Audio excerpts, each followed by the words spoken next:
Ողջունում եմ մեր բոլոր ռադիոլսողներին, մենք 106.5 FM հաճախականությամբ գործարարիքով սկսում ենք Էկո անկյուն ռադիոնախագիծը եւ այսօր հյուրընկալել ենք Էկովիլ արևային ընկերության խորհրդի նախագահ, ինչպես նաեւ Մանթաշած գործարանների ակումբի համահիմնադիր Տիգրան Օխանյանին, բարև ձեզ պարոն Օխանյան։ Պարոն Օխանյան, այսօր խոսելու ենք Մանթաշած գործարանների ակումբից, բայց կարծում եմ առիթ բաշխենք թողի մի փոքր զրուցենք նաեւ Էկովիլ հոլդինգից։ Եվ առաջի հարցը, որ ուզում եմ ուղղել, Մանթաշած գործարանների ակումբը այսօր գործում է արդեն իսկ աշխարհի 24 քաղաքներում, հա։ Ինչն է նպաստել այսքան արագ միջազգային ընդլայնմանը եւ ինչ ռազմավարություն եք ընտրում նոր մասնաճյուղերի բացման համար։ Առաջին հերթին արագ աճին միանշանակ օժանդակել է մեր տեսլականը, որը հենց այն է, որ պետք է կապենք աշխարհի բոլոր երկրներում գրեթե որտեղ կան հայ գործարաններ, կապենք հայ գործարաններին, ստեղծենք ընդհանուր համայնք եւ բնականաբար դրան շատ օժանդակել է շատ ակտիվ աշխատանքը, նպատակասլաց աշխատանքը հենց այդ ուղղությամբ եւ հիմնականում ինչպես է նոր մասնաճյուղեր բացվում, բնականաբար առաջին հերթին գնահատում ենք հայկական ներկայությունը, հայ համայնքի ներկայությունը այդ քաղաքում, այդ երկրում, այդ վայրում, քանի որ Մանթաշածը բացվում է ոչ ըստ երկրների, այլ ըստ քաղաքների, մենք ավելի շատ դիտարկում ենք հենց քաղաքի կամ քաղաքին շուրջ համայնքներ, տարածքների հայկական համայնքները, իհարկե ազդեցություն հայկական համայնքի պոտենցիալը, ինչքանով են բիզնեսով զբաղվում եւ բնականաբար ամենակարևոր կետերից մեկը հենց գտնելն է ճիշտ գործընկեր, ով կլինի լոկալ, ով կհասկանա լոկալ հայկական համայնքին, ապրած կլինի այնտեղ, կհասկանա այնտեղի սովորույթները եւ սպეციფიկաները։ Եվ երկարաժամկետում կստանաք լավագույն համագործակցությունը։ Պարոն Օխանյան, ակումբի առաքելության հիմքում գործարաններին մեկ հարտակում միավորելն է։ Ինչ գործնական արդյունքներ եք տեսնում այդ միավորման շնորհիվ։ Դուք ճիշտ նշեցիք, որ բազմաթիվ նպատակների մեջ Մանթաշած բիզնես ակումբի հենց ամենաառաջինը համայնքի ստեղծումն է, այսինքն networking-ն է, որը ունի շատ դրական հետևանքներ հենց համագործակցությունների ստեղծման հարցում, ամենաառաջինը այդ չգրված վստահությունը, իրար ճանաչելը, ոչ միայն ճանաչել որպես կոնտակտ, այլ ճանաչել որպես բնավորություն, անձնավորություն, բիզնես եւ այո, պոտենցիալ գործընկեր եւ անցած տարի մենք մոտ ունեցել ենք 1000-ից ավել տարբեր տիպի միջոցառումներ եւ այս միջոցառումների արդյունքում է որ անդամները միմյանց սկսում են ճանաչել եւ հասկանում են պոտենցիալ համագործակցության ուղիները։ Այսինքն բավականին մեծ միջազգային նույնիսկ ուղղություններով ունենք համագործակցություններ Ամերիկայից Չինաստան, Ռուսաստանից Ֆրանսիա եւ այլն։ Բոլոր աշխարհամասերում։ Այո, եւ դրա հիմքում ընկած է հենց շփումը, վստահությունը եւ նույնիսկ ընկերությունը։ Շատ բարի։ Ձեր գործունեության առանցքային արժեքներն են փոխօգնությունը, բարեվարկությունը, մասշտաբայնությունն ու հայակենտրոնությունը, հա։ Ինչպես են այդ արժեքները դրսևորվում ակումբի առօրյա գործունեության մեջ։ Առաջին հերթին շատ կարևոր է հասկանալ, որ ցանկացած մարդ չի կարող անդամակցել մեր ակումբին, այսինքն ունենք որոշակի պայմաններ, պայմաններից մեկը հենց ակումբի անդամների ռեկոմենդացիան է, այսինքն երաշխավորությունը, ավելի շատ երաշխավորություն նույնիսկ ակումբի մեկ այլ անդամի երաշխավորությունն է, եւ սա արդեն դաշտ է ստեղծել համայնք, որոնք ունեն նմանատիպ արժեքներ։ Այսինքն առաջինը հենց նմանատիպ արժեքներ կրող գործարարների անձանց հավաքական հարթակն է եւ երկրորդ շատ կարեւոր է որ այստեղ գործունեության ոլորտները բավականին բազմազան են, չկա մի ոլորտ, չկա մի ուղղություն, սա եւս ավելի մեծ հնարավորություն է տալիս հասկանալու թե ինչ տիպի միջոլորտային համագործակցություններ կարող են լինել, բնականաբար սա եւս այդ արժեքների օժանդակողն է եւ իհարկե հարաբերությունը լիդերների մեր լիդերի եւ լիդերների, այսպես ասած, մեր ակումբի տեսլականը, մոտեցումը հարցերին, հարցերի լուծման մոտեցումները, իհարկե խնդիրներ եղել են, խնդիրներ միշտ լինում են, մենք ունենք արդեն 900-ից ավել անդամներ, բայց նաեւ շատ կարեւոր է խնդիրների լուծման եղանակները։ Ինչ մոտեցում ունենք մենք մեր ակումբի անդամների միջև եղած տարաձայնությունների դեպքում։ Բնականաբար լինում են, երբեմն մրցակցություն, նամանավանդ թե նույն ոլորտի ընկերություններ են։ Իհարկե լինում են մրցակցություն, այստեղ մենք փորձում ենք տանել այն ուղղությունը, որ դա մրցակցություն չէ, նույնիսկ համագործակցության հնարավորություն է, եւ նաեւ եղել են ոչ բարեխիղճ անդամներ, ովքեր նույն շահագործելով միջանձնային վստահությունը ակումբի շրջանակներում շահագործել են, եղել են դեպքեր, իհարկե քիչ դեպքեր են եղել բիզնեսի իրենց ասպարեզում, բայց բնականաբար պատժվել են, դուրս են եկել։ Այսինքն շատ կարևոր է, որ ակումբը հետևողական է հետագա նաև զարգացումներին, ոչ միայն անդամներ ներգրավելու։ Այսինքն ոչ միայն քանակ, այլ նաև որակ։ Այո, իհարկե։ Պարոն Խանյան, կրթական սեմինարներ եւ տրեյնինգները ակումբի կարևոր ուղղություններն են։ Ինչ թեմաներն են այսօր ամենամեծ հետաքրքրություն առաջացնում գործարարների շրջանակում։ Գիտեք, առավել եւս այսօր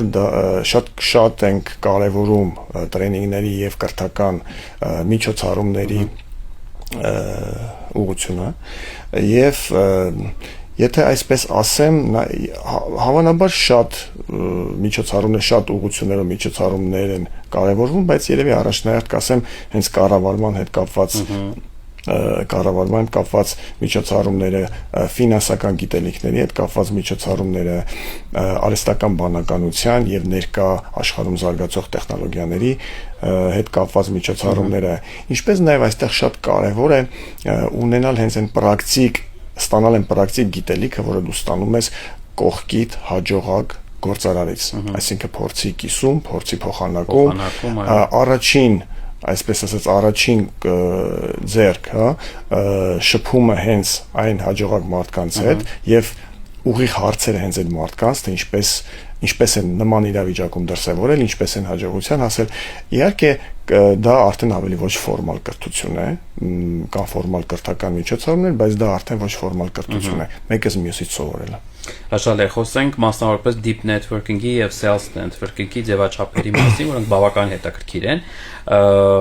Ինչով են դրանք տարբերվում սովորական բիզնես հանդիպումներից եւ ինչ արդյունքներ եք գրանցել։ Նայեք, եթե պատկերացնենք դիցուկ, ես շփվում եմ պայմանական 20 տարբեր կամ 30 տարբեր գործարարի հետ, շփվում եմ, որի հետ ավելի մոտիկ ընկերական հարաբերություն են, որի հետ չունեն, որի հետ զուտ գործնական է, շատ դեպքերում մենք չենք ունենում այն հնարավորությունը միմյանց դիմաց նստելու եւ կարճ ժամանակում մաքսիմում տեղեկատվություն փոխանակելու։ Այսինքն հենց նույն deep networking-ը իր ֆորմատը այնպեսին է, որ սեղանի շուրջ նստում են մարդիկ, պայմանական 5-10 հոգի, եւ կարճ ժամանակում պատմում են իրենց մասին։ Այսինքն մենք փորձում ենք կարճացնել այն ժամանակը, որի ընթացքում հնարավոր կլինի իմանալ մաքսիմում քո գործընկերների մասին։ Շատ դեպքերում մենք կարծում ենք, որ գիտենք, բայց դա իրականում այդպես չէ։ Ակումբը կազմակերպում է նաև բիզնես այցեր եւ միջազգային բիզնես տուրեր, ինչին հետևում ենք սոցիալկայքերով։ Կարող եք պատմել մի օրինակ, երբ նման այցը վերածվել օրինակ հաջող համագործակցության կամ ներդրումային ծրագրի։ Ես կարծում եմ ցանկացած այցը որոշակի արդյունք տալիս, այսպես օրինակ վերջերս մոտ 2-3 ամիս առաջ Չեխիայում ունեցանք հավաք Եվրոպայի Մանտաշյանց ակումբների անդամների հավաք, դրանից հետո ունեցանք ԱՄՆ-ում, կարծեմ դրանից առաջ ունեցանք ԱՄՆ-ում նորից մեր տարբեր օրինակ Օհայոյի եւ Կալիֆոռնիայի անդամների հավաք եւ շատ դեպքերում իհարկե լինում են նաև այսպես չգրանցված արդյունքներ, օրինակ մենք չենք իմանում այդ համագործակցության ստեղծման մասին, հետո ինչ որ ժամանակ հետո լսում ենք, որ այս երկու գործընկերները աշխատել են։ Օրինակ բերեմ մեր ԱՄՆ-ի հավաքի ժամանակ մենք այստեղ գործընկեր ունենք, մեր ընկերն է, մեր ակումբի անդամը, նույն Արտաշեսը, ով Frost6 ընկերության հիմնադիրն է եւ ներդրումներ էր փնտրում, շատ պատահական մեր ամենի հավաքի ժամանակ մարտիկ շատ պատահական չէ, մարտիկ գտնվեցին, նույնիսկ մարտիկ, որոնց տարիներ ճանաչել էր, բայց կապ չկար եւ պատրաստ եղան ներդրում անել ընկերության մեջ։ Այսինքն զուտ այդ հավաքի արդյունքում նույնիսկ այն մարտիկ, որոնց ինքը ճանաչել էր, իր հետ կարծեմ համադասարանցի են եղել եւ տարիներ շարունակ կապ չի եղել, դրանից հետո անմիջապես նպաստեց, որպեսզի ներդրում արվի։ Այսինքն դա նորից շփման, վստահության եւ նաեւ ինֆորմացիայի թարմացման արդյունքում եղավ։ Պանոխանան խոսեցիք ընկերության մասին, որ ստեղծվում է հարթակ նաև ընկերական կապեր հաստատելու համար, խոսենք առանց փոխկապի հանդիպումների մասին, որոնք դարձել են ակումբի առանձնահատուկ ձևաչափերից մեկը։ Ինչ արժեք են դրանք ստեղծում անդամների համար։ Շատ կարևոր է, շատ կարևոր միջոցառում է եւ կարծում եմ ամենակրեատիվ մեր միջոցառումներից մեկն է։ Իրականում պատկերացրեք հայտնի մարդիկ կան գործարարության մեջ, կան շոու բիզնեսում, կան կառավարությունում եւ այլ ոլորտներում եւ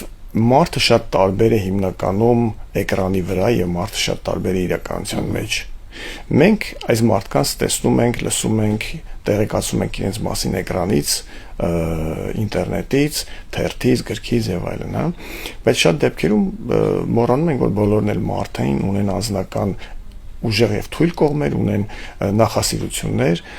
այս հարթակը հնարավորություն է տալիս անմիջապես շփվելու հայտնի մարդկանց հետ օրինակ շատ դեպքերում ում հետ շատերն են ուզում անձնապես ինչ-որ կոնտակտ ունենալ, սա հարթակ է եւ ամենակարևորը, որ այստեղ ոչ ֆորմալ, ոչ օֆիցիալ միջավայր է, այսինքն խոսում են, ոնց որ ես քո հետ կնստեմ անկերական կքննարկեմ, այդպիսի նման շփումներ են լինում նեղ անձնական հարցերից, վերջերս մինչեւ աշխատանքի գործի հետ կապված հարցեր։ Այսինքն այս հարթակը հնարավորություն է տալիս նաեւ հասկանալ եւ ճանաչել էկրանում երևացող մարդկանց առանց էկրանի։ Պանոխանն այսօր աշխարհի տարբեր երկրներում գործող հայ գործարարների միավորելը որքանով է նպաստում Հայաստանի տնտեսության զարգացմանը եւ միջազգային կապերի ընդլայնմանը։ Չմոռանանք, որ Հայաստանը հայերի կենտրոնն է, աշխարհի հայերի կենտրոնն է, այսինքն մենք մեր բոլոր նպատակների հիմքում հենց ունենք այս գաղափարը եւ մենք չենք իհարկե պարտադիր չի, որ բոլոր գործակցությունները լինեն Հայաստանի հետ կապված կամ Հայաստանի միջոցով մեր աշխարհասփյուր հայ գործարարների միջև, բայց շատ կարևոր է, որ հասկանանք, որ բոլորս հավաքում ենք Հայաստանի շուրջ։ Օրինակ մենք մի քանի օր առաջ մեր գլոբալ տարեկան ֆորումներ, որտեղ եթե չեմ սխալվում 20 երկրից ներկայացուցիչներ ունենք, մարդիկ, որոնք հենց հատուկ ճանապարհել են Կանադայից, ԱՄՆ-ից եկել են, Չինաստանից եկել են հենց մասնակցելու այս միջոցառմանը։ Այսինքն սա կենտրոնացնում է նաև կապում է մեր աշխարհի գործարարներին, հայ գործարարներին հենց երկրի հետ։ Եվ նորից այսպես չգրված եւ մեր հետին մտքում ունենք այն նպատակը, որ իհարկե այս ամեն ինչը օգնելու է Հայաստանին, օգնելու է Հայաստանի որակական բարձրացմանը, քանակական ցուցանիշների բարձրացմանը եւ ես օրինակ բերեմ մի պրոյեկտի մեջ անշարժույթի պրոյեկտի մեջ միայն մեր Մանտաշյանցի անդամներից, մեր ոչ հայաստանյան Մանտաշյանցի անդամներից մեկ տարվա մեջ մոտ $15 միլիոն ներդրում եղավ, այսինքն դա եղավ շնորհիվ այս հարթակի, շնորհիվ այս հարաբերությունների, շնորհիվ մեր ղեկավարության, ակումբի ղեկավարության եւ մեր նպատակն է այսպես մոտ 5-6 տարի հետո Հայաստան տարեկան մեր անդամների շնորհիվ բերենք մոտ $200 միլիոն ներդրում։ Խոսքը ներդրման մասին է, խոսքը բարեգործությունների մասին չէ, խոսքը միայն ներդրման մասին է։ Իսկ դա լինելու է նորից վստահության ավելացման, մեր երկիրը ավելի գրավիչ ներդրումային վայր սարքելու շնորհիվ, որին կարծում եմ մենք բոլորս մեր ամենօրյա աշխատանքով օգնում ենք։ Պանոխանյան նշեցիք մեկ բառով բարեգործություն, որին հետևում ենք տարիներ շարունակ, Մանտաշյանց ակումբը տարատեսակ բարեգործական ակցիաներով, հանդես է գալիս, այ հետաքրքիր է, ինչ տրամաբանությամբ է այս բարեգործական ակցիաները կազմակերպվում։ Անդամի բոլոր անդամներն են մասնակցում, թե ըստ ցանկությամբ։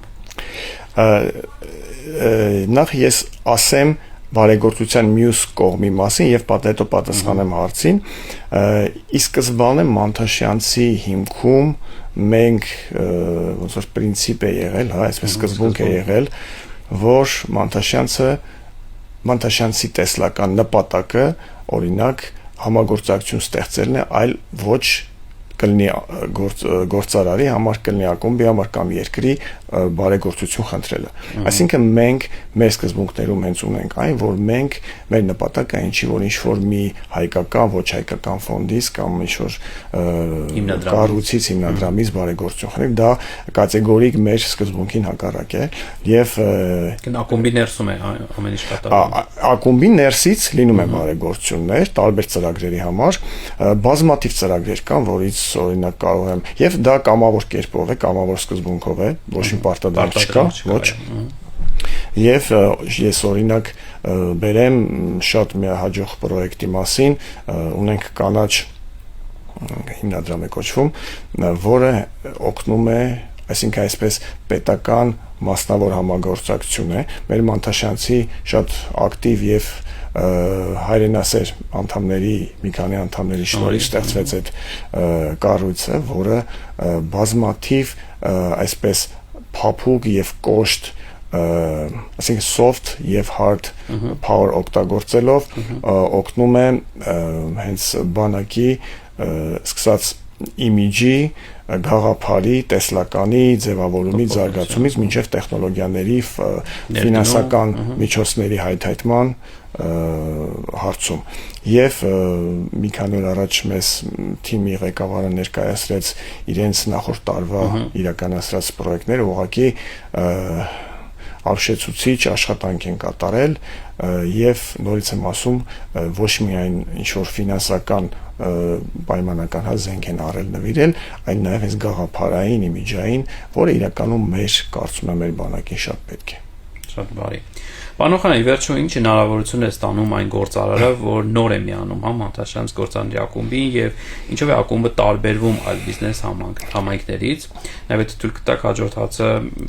շարունակեմ, եթե մեր օրինակ ուղղնդիրների շրջանակում կան գործարարներ, որոնք ուզում են, ցանկանում են միանալ ակումբին, ինչու հենց հիմա արժե միանալ։ Առաջինը ինչ է ստանում գործարարը, նախ երևի կառանձնացնե երկու կողմ, առաջին կողմը անձնականն է, երկրորդ կողմը գործնական պրոֆեսիոնալը։ Ի զարմանս բոլորին անձնաընկերներ, ոչ ի զարմանս, բայց որ այդքան կարևորվում է այդ կողմը, դա անձնական ընկերությունն է։ Շատ եմ նկատում, որ մեր անդամները նույնիսկ իրենց օրվա ավելի շատ ժամանակը, անձնական ընկերական ժամանակը սկսում են անցկացնել Մանթաշյանց անդամ ընկերների հետ, քան իրենց նույնիսկ ուսանողական կամ մանկական ընկերների, որովհետև այստեղ բակային ընկերների, իհարկե այդտեղ կա պատճառ, այստեղ բոլորը գործարարներ են, այստեղ բոլորը իրար լավ են հասկանում, բոլորը չէ, բայց նման են եւ ավելի օգտակար է ժամը, քո ժամը անցկացնել մի մարդու հետ, ում հետ կարող ես նստել նույնիսկ ընկերություն անել եւ քննարկել համագործակցություն։ Շատ կարեւոր է դա։ Ինչով է տարբերվում մյուս նման տիպի ակումբներից, իհարկե տարբեր տիպի ակումբներ են լինում եւ կան եւ չեմ կարող տենց հստակ ասել ինչով, բայց այսինքն մի բանով հստակ է, ներքին միջոցառումներ, ես ինչքան տեղյակ եմ, տարբեր ակումբներ կան, բոլորը իրականացնում են, կան ավելի ակտիվ, пассив ակումբներ, բայց Մանթաշյանցի տարբերությունը մեր միջազգային գործունեությունն է։ Չկա մի կառույց մեր հիմնադիր, համահիմնադիր Վահրամ Միրաքյանը միշտ ասում է, որ Մանթաշյանցը հայկական եկեղեցուց հետո ամենամեծ համահայկական կառույցն է, ոչ քաղաքական, ու իրականում դա այդպես է, հենց այդ արժեքն է, որ մարդը ստանում է միջազգային կապեր ստեղծելով, որտեղ ոչ բոլորը հնարավորություն ունեն անընդհատ ճանապարհորդելու, ունենալու հանդիպումներ տարբեր երկրներում հայ համայնքի հետ։ Այսինքն մեր տարբերությունը մենք ոչ թե համագործակցություն ենք ստեղծում, օրինակ մեր աշխարհագրական աճը իրականացնում ենք այլ միությունների հետ, ինչ որ մեմորանդումների, հուշագրերի կամ համաձայնագրերի շնորհիվ, իհարկե դա կա, բայց մեր տարբերությունը այն է, որ դա մենք ստեղծում ենք օրգանիկ, մենք գտնում ենք